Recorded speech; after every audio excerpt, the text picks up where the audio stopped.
Ya, kami sambung, saudara. Selamat pagi bagi Anda yang baru saja bergabung bersama kami. Saya sedang memandu dialog mengenai menanti vaksinasi untuk anak, juga untuk ibu hamil dan menyusui di Indonesia. Masih ada Prof. Sujatmiko, Sekjen ITAGI, dan juga Pak Hasto Wardoyo, Kepala BKKBN. Pak Hasto, yang mungkin sekarang banyak masyarakat belum tahu bahwa apakah ini sudah betul-betul mulai. Inisiasinya kemarin waktu Hari Keluarga Nasional. Jadi ini sudah resmi dimulai. Lalu kalau saya ingin memvaksinasi anak saya yang sekarang usia 16 dan 15 tahun, saya harus apa dan bagaimana? Nah, Pak Hasto, mungkin itu yang perlu diketahui masyarakat.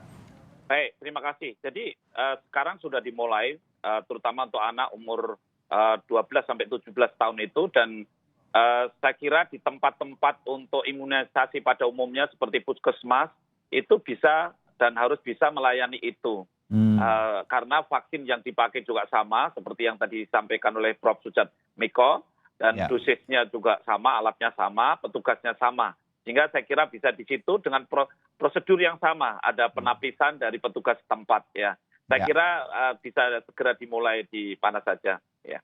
Jadi kita tinggal langsung mendaftar saja ke fasilitas kesehatan terdekat bahwa kita Iya. ingin divaksin, begitu ya? Iya, iya. Oke. Dan harapan saya untuk ibu hamil itu kan ada pemeriksaan khusus dari dokter yang ada, kemudian diseleksi dengan baik, karena memang ada catatan-catatan apa istilahnya based on case untuk ibu hamil ini selektif. Ya. Kemudian harapan saya kalau nantinya ini banyak sekali yang divaksin, karena anak-anak itu 30 juta, ibu hamil itu ada 5 juta dalam setahun, maka mestinya kita bisa melibatkan tenaga-tenaga yang lebih dekat dengan masyarakat seperti bidan. Itu menjadi pertimbangan saya kira untuk mempercepat itu. Karena jumlah bidan itu besar dan mereka berada melekat di tengah-tengah masyarakat. Oke, ya. Prof. Jatmiko, sampai sekarang kita masih, saya nggak bilang kemudian ini kendala yang harus kita hadapi adalah juga pada waktu lansia kan Prof. Jatmiko, kita masih agak berkurang nih.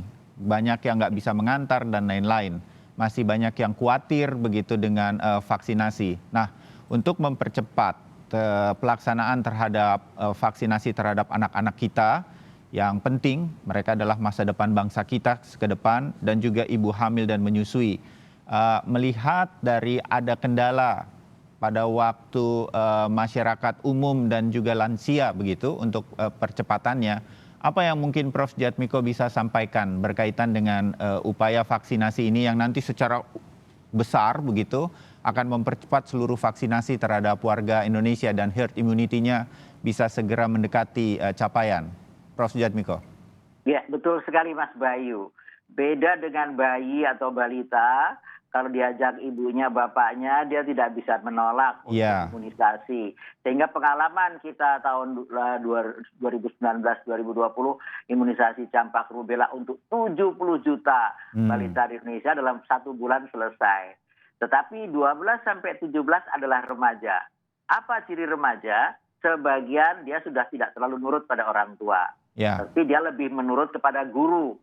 Sebagian lagi dia lebih, atau mungkin sebagian besar menurut pada peer groupnya, ya, dan atau kepada gurunya. Oleh karena itu nanti saya yakin Pak Hasto sudah tahu strategi ini, bahwa untuk kampanye untuk anak remaja 12-17 tahun kita menggunakan selain media orang tua selalu, karena orang tua adalah penanggung jawab, tapi kita menggunakan media artis-artis remaja, aktor-aktor remaja, idola-idola yang remaja, apakah olahragaan remaja, untuk menghimbau teman-temannya yang sesama remaja untuk berbondong-bondong ke tempat vaksinasi dan bangga bahwa mereka berani dan mereka mau, karena sebagian takut disuntik. Itu takut, karena saya sering takut. Kalau bayi balita nggak pernah ada yang kabur sampai hari ini, tapi kalau remaja hati-hati kadang-kadang. Yang ketiga, selain peer group juga gurunya.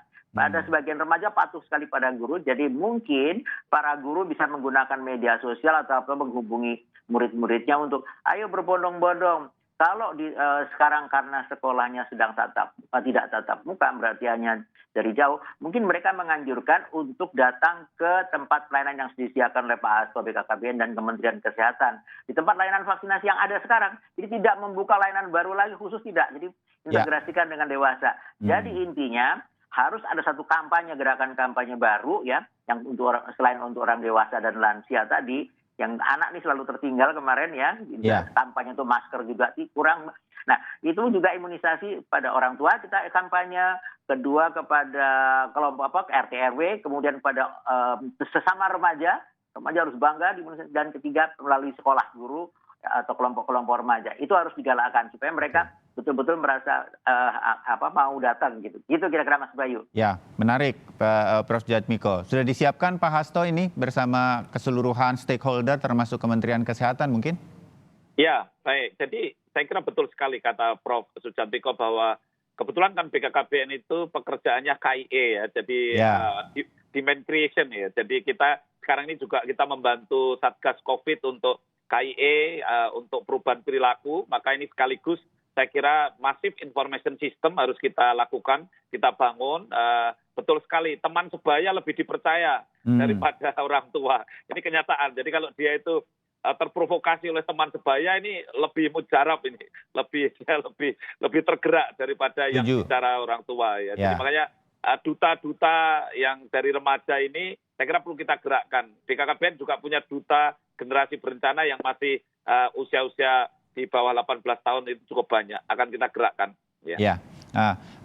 Saya mencoba menerjemahkan apa yang mungkin sekarang masih terjadi.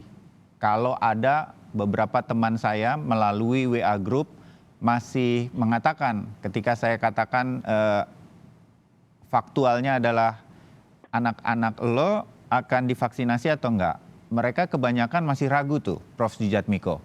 Mereka masih mengatakan mungkin anak-anak enggak lah ya gitu. Karena ada beberapa teman-teman saya, dan mungkin ini tidak juga kemudian menjadi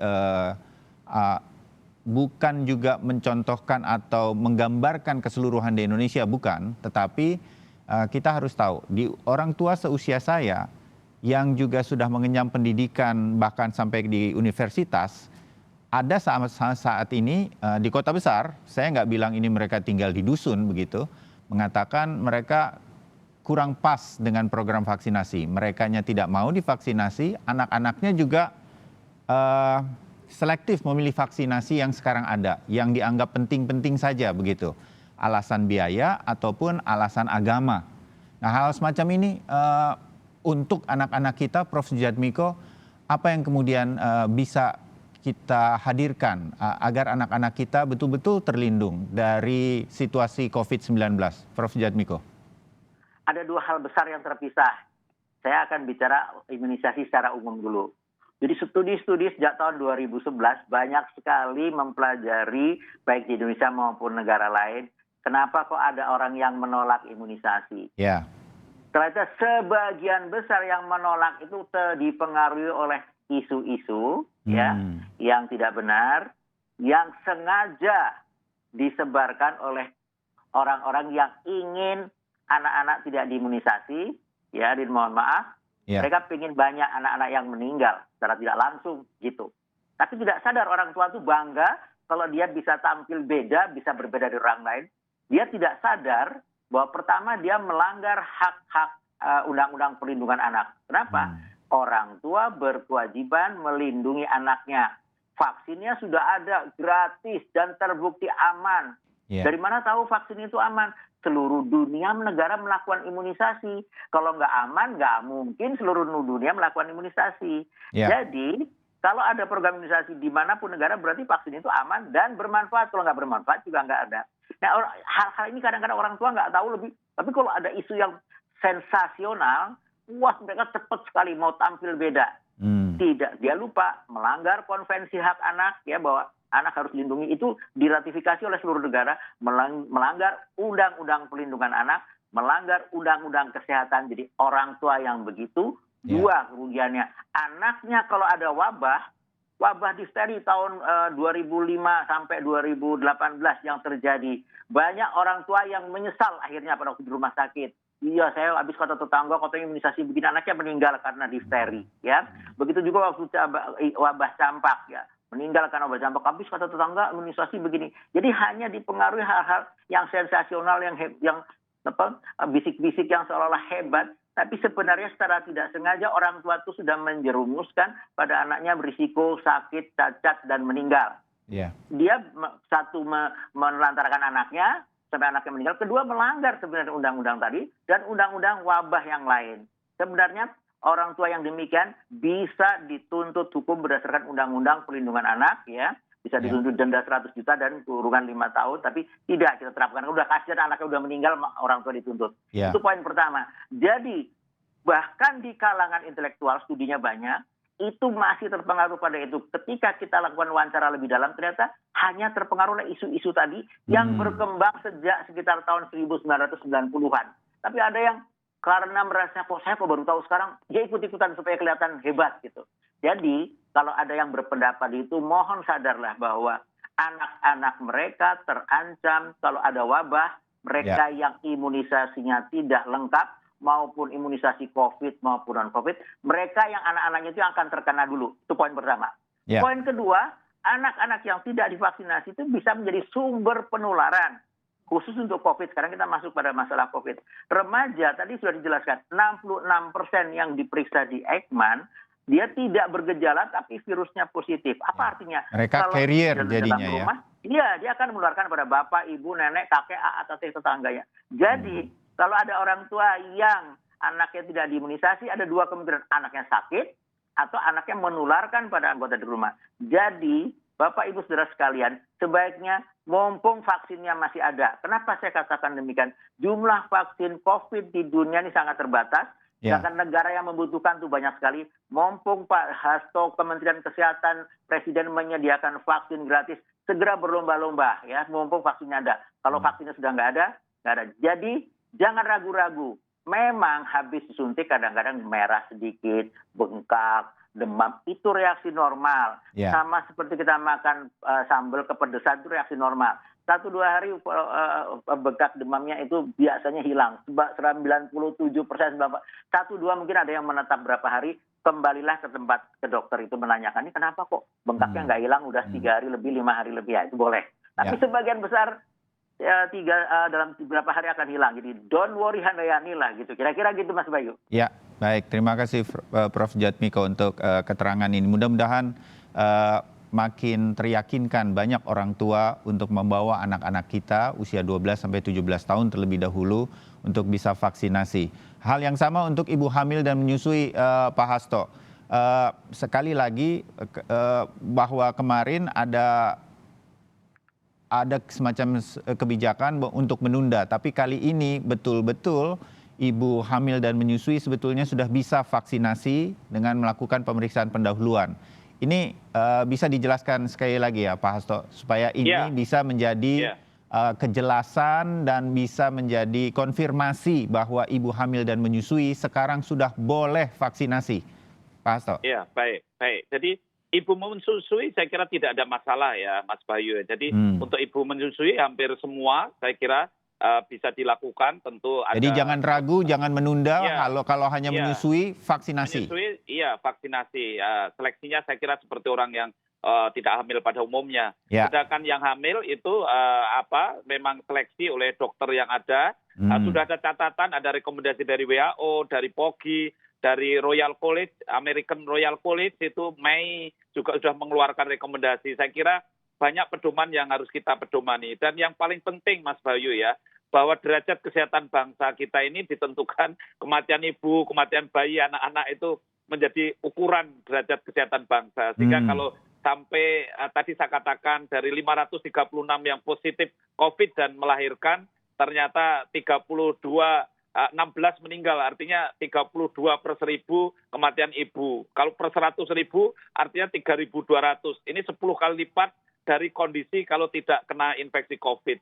Ini saya kira kondisi-kondisi yang serius penting agar meskipun ada pandemi, derajat kesehatan bangsa kita tetap bisa kita pertahankan dengan baik. Saya kira itu Mas Bayu. Bagian akhir, Prof. Djatmiko, varian Delta yang sekarang banyak menyasar juga kepada anak-anak dan remaja. Yang dulu varian yang biasa hampir setiap hari kita nggak mendengar ada anak-anak yang terserang. Tapi begitu India terpapar dan kemudian sampai di Indonesia juga varian Delta ini inilah anak-anak dan remaja juga mulai banyak terpapar dengan data-data yang juga cukup mengkhawatirkan untuk anak-anak kita. Jadi memang penting sekali vaksinasi untuk anak-anak ini bisa kita sukseskan, bisa kita percepat, bisa kita bantu sebagai orang tua untuk bisa berjalan dengan baik di Indonesia. Prof. Sujatmiko. Ya, pertama saya koreksi dulu Mas Bayu. Ya. Jadi tidak betul bahwa anak itu baru belakangan meningkat kasusnya. Kalau Bapak Ibu sekalian para penonton membuka data covid19.go.id, maka sejak awal bayi balita itu sekitar 0,6-0,7% ada terus dari awal. Saya tidak ada peningkatan secara persentase, peningkatan sedikit, tetapi jumlah total karena akumulatif, karena terhadap jumlah totalnya tinggi, maka meningkat jumlahnya.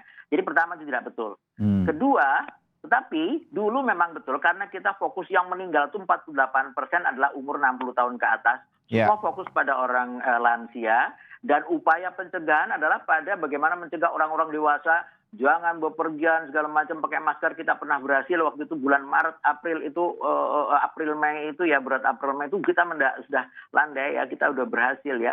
Nah, bahwa ada varian Delta memang itu mempercepat penularan, tidak hanya pada anak saja. Jadi masalah anak dari dulu sebenarnya ada, tapi dulu itu terabaikan saya mengatakan karena itu tadi.